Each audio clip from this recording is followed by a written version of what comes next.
What's up, Boxing Land? What's up, guys? I'm going to show you something. You guys are going to be shocked. This shows you how much of a boxing fan I am.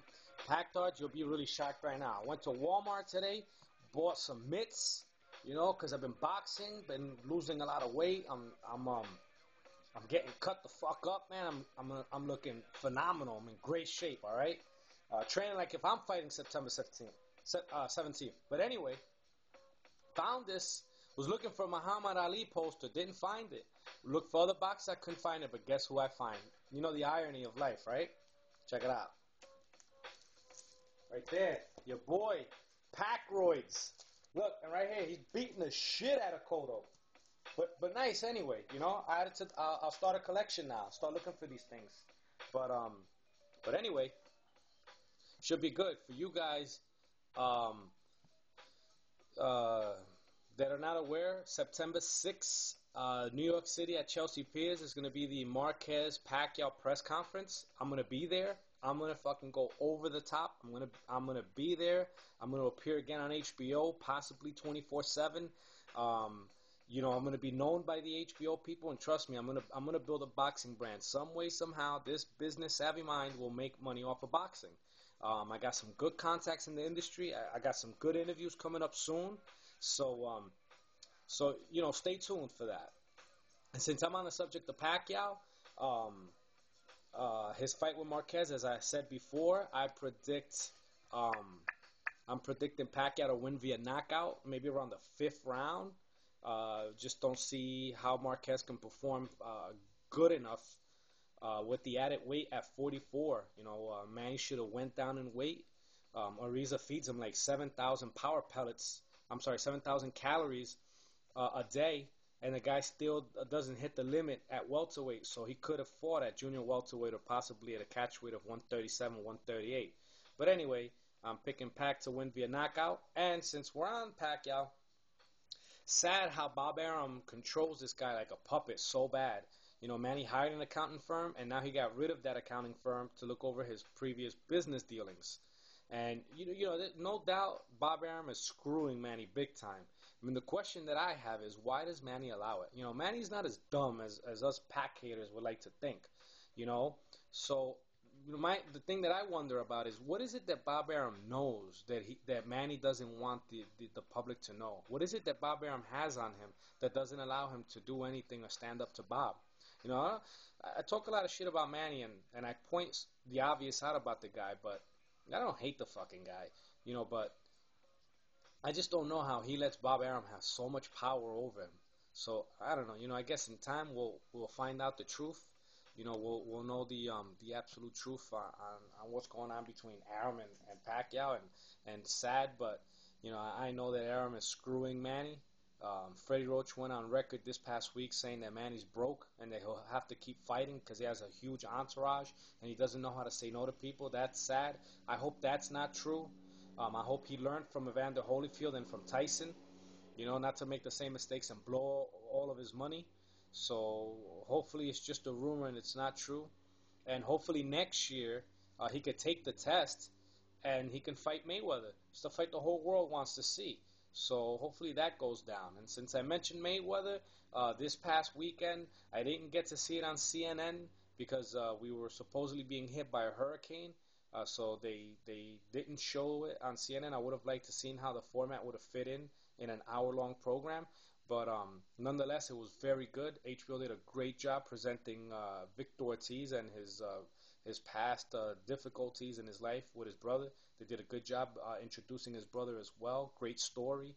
Great 24/7, if not the best I've ever seen. Mayweather, as always, didn't let down. He introduced us to Miss Jackson. Wow. And it was great. At the end, he had a big blowout with his father. Jeff Mayweather didn't comment too much on it on Fight Hype, but he did mention that it was years coming that a blowout like that was going to happen. Hopefully those two can get together and make things right. It was sad to the extent of the words and of the things that occurred in that gym, but only those two know why it happened, so I'm not going to judge anybody. And it's not something that the world doesn't know about. This is something that happens in millions of homes between millions of fathers and sons. So maybe the good that came out of it is that it'll make a lot of us reflect on how to improve our relationship with those that are close to us that we may not agree with or see eye to eye on. So, in case you guys missed my last video, I'm predicting Mayweather to whoop Ortiz's ass after the third or fourth round. Fight should look like the Zab Judah fight. Don't believe Ortiz will punch Floyd in the nuts, so I see a knockout occurring for Mayweather, possibly late. Nonetheless, it should be a great fight. Um, Eric Morales, Matisse are going to be fighting on that card. So will be Alfonso Gomez and Canelo. They'll be fighting at a different site. They'll be fighting at the Staples Center. Nonetheless, it'll be a great card. I should be going to a movie theater in Westchester to see it with a bunch of friends of mine. But it should be a great fight. Agbeko Mars was a great fight. There's a lot of nut cracking happening from Mars. You lost me as a fan, buddy, because you knew what you were doing. But it was a great fight nonetheless. Hope the ref gets banned from boxing. We shouldn't tolerate that kind of bullshit and corruption anymore. And they are going to be having a rematch, to which I'm predicting again that Mars will win. Agbeko, keep your head up. You did a great job. You made a fan of a lot of people, and that should be a good, should be another good fight. And hopefully Nonito Donaire gets back in the mix soon, and then makes his move from 118, which I believe he's at now, to 122 and cleans house there. Don't see anyone at 118 or 122 that's going to give him any problems. He may incur some problems at 26, but at 18 and 22, I see him whooping everybody's ass, including Mars. So Mars, watch out for Nonito Donaire. He's the truth. And then I want to talk real quick about Froch versus Ward. Should be a great fight. Froch, I like. He's exciting. He has a good jab. He's not as bad technically as people make it seem to be. Froch doesn't have a granite chin either, like people like to think he does. But nonetheless, I'm picking Ward to win the fight. I think Ward is a great fighter. Shout out to you, Bork. I know that's your boy. It should be a great fight. I'm picking Ward to win a split decision. And hopefully after that, he'll be able to fight overhyped, protected in Canada from that 12th round knockout, Lucian Butte. Hopefully that fight will happen and Ward will whoop his ass. If not, any other of the Super 6 guys will whoop his ass because I believe he's overrated. And then last on my list real quick, I want to talk about Cotto Margarito. Predicting Margarito to whoop his ass again like the first fight, this time clean without any plaster. And unfortunately, Margarito, I'm predicting to win this fight, will win without the plaster, and it will make Margarito look like an innocent guy because it'll be the same outcome. So styles make fights.